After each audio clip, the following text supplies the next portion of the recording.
Hello everyone, welcome to एडवे। आज के इस वीडियो डिस्कशन में हम देखेंगे कि आखिर क्यों छिपाई जाती है बलात्कार पीड़िता की पहचान। इसके अलावा सुप्रीम कोर्ट की क्या है राय इस पर, और भारतीय संविधान में आईपीसी की धारा 228 ए है वो क्या कहता है। तो चलिए स्टार्ट करते हैं आज का डिस्कशन। अभी ये न्यूज़ में क्यों है? क्योंकि अगर अभी न्यूज़ में है तो वो इम्पोर्टेंट हो जाता है एग्ज़ाम के लिए। तो ये तरुण तेजपाल केस हुआ था 2013 में, जिसका जजमेंट आया है 2021 में। तो इसलिए ये न्यूज़ में आया है, इसलिए ये इम्पोर्टेंट हो जाता है क्योंकि इसमें एक आईपीसी की धारा भी जुड़ी है। तो इस साल के किसी भी एग्ज़ाम के लिए इम्पोर्टेंट हो जाता है। तो ये तरुण तेजपाल रेप केस हुआ था 2013 में, जिसमें जो सेशन कोर्ट है उसने तरुण तेजपाल साहब को बाइज्जत बरी किया है। और ये हैं गोवा के एक पत्रकार, और इनकी सहपाठी थी, एक गोवा की ही पत्रकार थी। उन्होंने इनके ऊपर इल्ज़ाम लगाया था यौन उत्पीड़न का। तो अभी जो कोर्ट है उसने ये कहा है कि इनके द्वारा जो सबूत पेश किए गए थे महिला के द्वारा, उसमें संदेहजनक हैं कुछ चीज़ें, और साबित नहीं हो पाया कि इन्होंने यौन उत्पीड़न उनका किया था। तो इसलिए इन्हें बाइज्जत बरी किया गया है।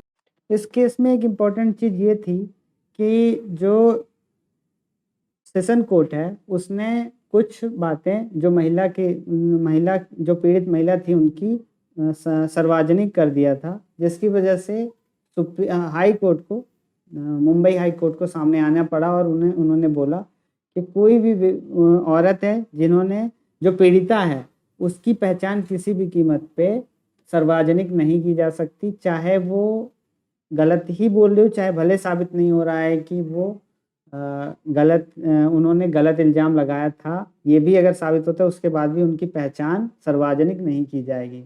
जो सेशन कोर्ट है उसने क्या कहा था कि ये जो महिला हैं उन्होंने गलत आरोप लगाए। उस समय जो भी सीसीटीवी कैमरा वगैरह मिला था उस लिफ्ट वगैरह से, जब भी वो जहाँ भी उन्होंने छेड़छाड़ का आरोप लगाया था वो सही साबित नहीं हो पाया था। उसमें साफ समझ में आ रहा था कि वो मतलब सच नहीं बोल रही हैं। तो इस वजह से क्या है, शायद कुछ, अब एक जज भी तो इंसान होता है, तो शायद उससे भी ठीक नहीं लगा होगा। तो कुछ चीज़ें ऐसे हैं जो सार्वजनिक हो गई थी। लेकिन जो आईपीसी की धारा है 228 से, और संवैधानिक तौर पे ये कहा गया है कि कोई भी महिला जो विक्टिम है वो उसकी पहचान किसी भी कीमत में सार्वजनिक नहीं होनी चाहिए। उसकी तो ठीक है, उसके परिजनों की भी नहीं होनी चाहिए, क्योंकि हम सब जानते हैं कि हमारे समाज में एक बलात्कार पीड़िता के लिए किस नज़र से देखा जाता है। भले ही कुछ भी हो, गलती उसकी नहीं है, लेकिन फिर भी उससे ही गलत समझा जाता है। तो ये सब कहते हुए कहा है। इसके पहले भी कुछ केस हुए थे।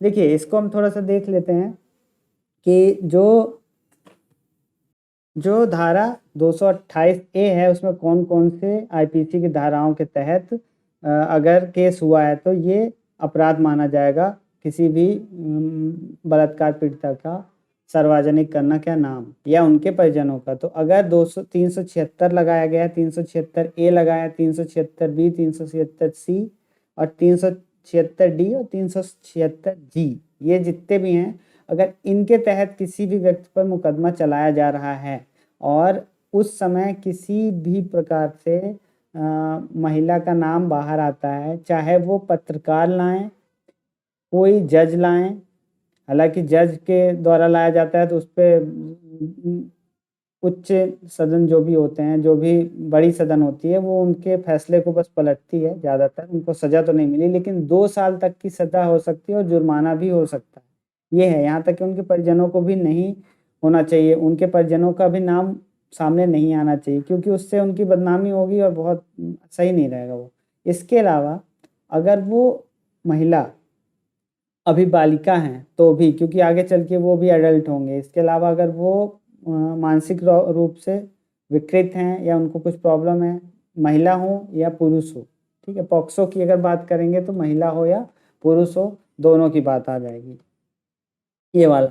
तो उसमें अगर पॉक्सो की बात करेंगे तो धारा 23 में यही चीज़ कही गई है कि किसी महिला हो या पुरुष हो, अगर बच्चा है मतलब, तो उसका नाम या उसके परिवारजनों का नाम नहीं आना चाहिए। अगर वो एजेड है तो भी नहीं आना चाहिए और वैसे भी नहीं आना चाहिए। तो ये चीज़ है। इसके अलावा दिल्ली हाई कोर्ट ने कुछ मीडिया प्रतिष्ठानों के द्वारा हैदराबाद बलात्कार पीड़िता की पहचान उजागर किए जाने पर के खिलाफ याचिका पर ठीक है, हाँ, इसमें 10 लाख रुपए का जुर्माना लगाया था। जब ये हैदराबाद में केस हुआ था, उसके बाद जो महिला थी उनका नाम सामने ला दिया गया था। किसके द्वारा? मीडिया कर्मियों के द्वारा ला दिया गया था। तो इनके ऊपर भी केस चला था। तो यही है धारा 228 ए। तो इसको थोड़ा सा आपको याद रखना है। तो ये था आज का discussion. Thank you for watching Edave study.